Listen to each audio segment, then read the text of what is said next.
Olha só, a gente vai falar agora sobre assédio moral. Assédio moral vai se tornar crime e está muito mais rápido esse processo. Já foi aprovado pela Câmara dos Deputados. O assédio moral pode ser muito comum e, às vezes, os trabalhadores não sabem identificar.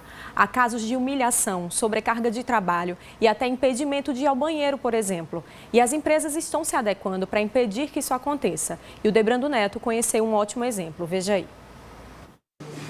Na empresa que produz programas de computador, um novo modelo de gestão foi adotado há 4 anos. A novidade implantada pelo setor de recursos humanos é para garantir o melhor relacionamento possível. Confiança, ela advém de uma boa comunicação, seja através de treinamentos, de palestras, seja através do face-to-face, né, que é o feedback constante, seja através das tradicionais caixas de sugestão, onde o nosso colaborador ele tem a liberdade de repente, algo que o incomoda e ele, de repente, não tem coragem, né, se sente inibido de chegar ao seu gestor, chegar ao RH, ele pode ir nessa caixinha de sugestão, ele pode colocar as situações que estão ocorrendo no dia a dia e, logicamente, nós vamos analisar e vamos tratar o foco, o que é que está acontecendo.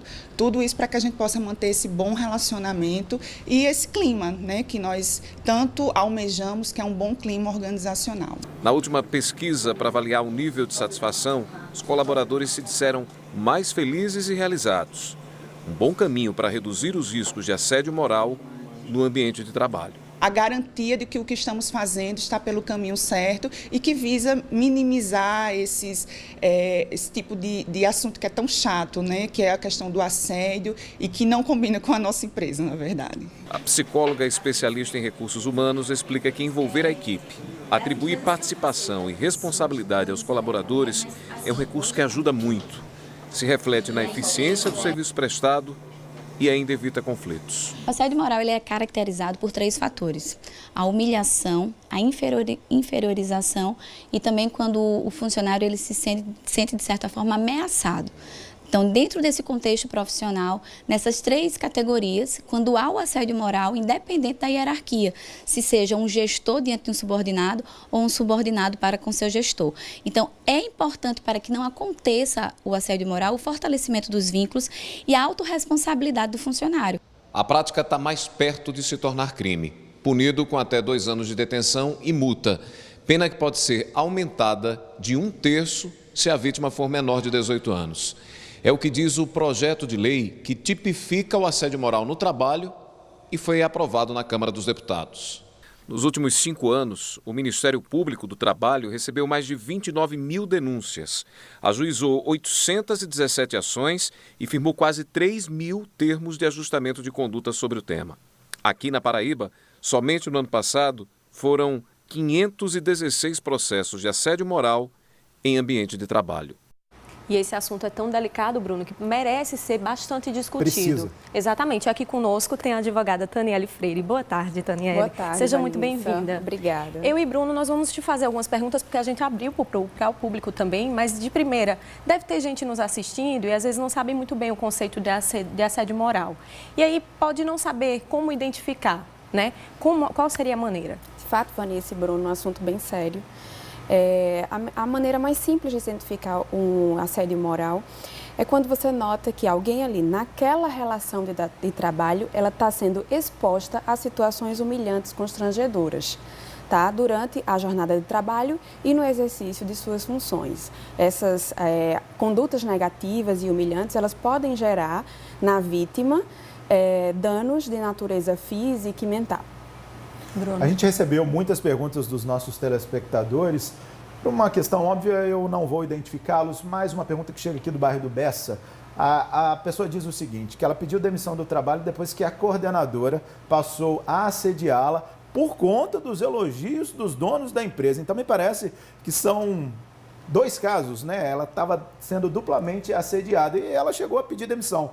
Nem tomou nenhum outro tipo de providência. Isso acaba sendo comum também, doutora? Acaba sendo muito comum, Bruno, muito comum. E o importante nesse caso é que a vítima, né, procure quem possa lhe ajudar nesse sentido. Procure um advogado de sua confiança ou até mesmo o Ministério Público do Trabalho, que inclusive tem várias campanhas nesse sentido, né, para coibir essa ação dentro da empresa. Um ponto extremamente importante nesse sentido é que muitas vezes a própria empresa, geralmente o quadro diretivo, ele pode não estar ciente daquelas situações que estão ocorrendo dentro do próprio local de trabalho, mas isso não vai eximir a empresa de qualquer responsabilidade nesse sentido. Então é extremamente importante que todos os gestores sejam extremamente bem capacitados para identificar esse tipo de situações. Como que a gente diferencia o que é uma bronca, algo deve fazer parte da rotina de trabalho, desde que tenha limite, de algo maior, uma bronca exagerada ou de assédio de fato? O assédio moral, Bruno, ele está estritamente ligado à questão da dignidade do trabalhador no ambiente de trabalho. Então, quando essa bronca passa os limites e passa a caracterizar a questão da humilhação e ser uma atitude extremamente constrangedora para o trabalhador no ambiente de trabalho, desde que seja também atitudes reiteradas, certo? A gente pode sim caracterizar como assédio moral.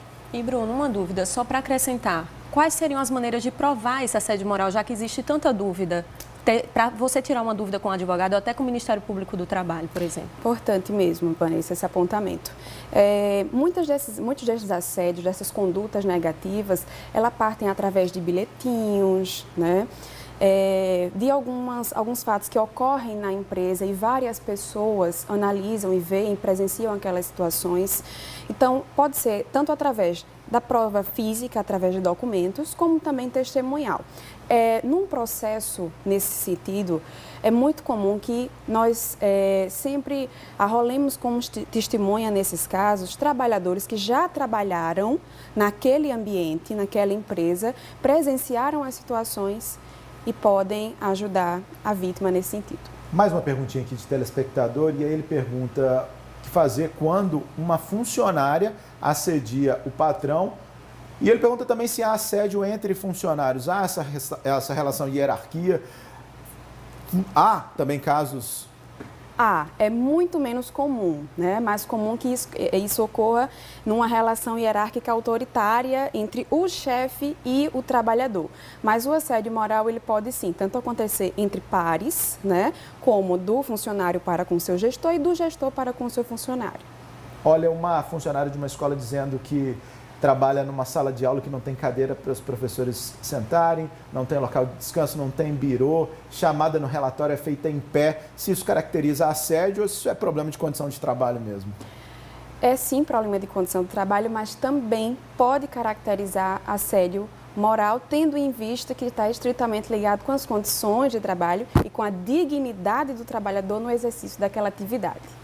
Doutora, obrigado demais pela sua participação aqui no Muito JPB. obrigada também. Obrigada, eu que agradeço. E a todos que mandaram perguntas também, infelizmente não dá para perguntar tudo, mas eu acho que a gente conseguiu caracterizar aqui bastante.